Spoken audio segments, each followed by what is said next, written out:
ভোরবেলা জঙ্গলের ভিতর দিয়ে রোদ পড়ছে গাছের পাতার ফাঁক দিয়ে।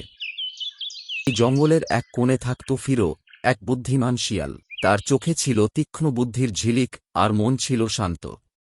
হঠাৎ একদিন জঙ্গলে প্রবেশ করল এক তাজা সিংহ, লিও।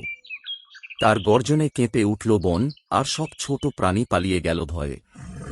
সবাই যখন ভয় পেয়ে লুকিয়ে পড়ল, তখন ফিরো চুপচাপ ছায়া থেকে লিওকে পর্যবেক্ষণ করছিল, মন দিয়ে ভাবছিল পরবর্তী পদক্ষেপ।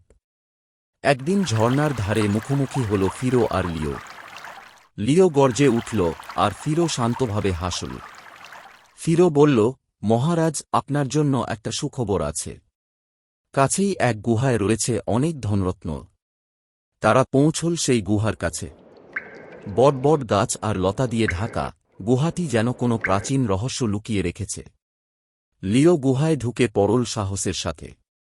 কিন্তু সে বুঝতে পারেনি এটি ছিল এক ফাঁদ। এক মুহূর্তেই গুহার মুখে বিশাল এক পাথর গড়িয়ে পড়ল।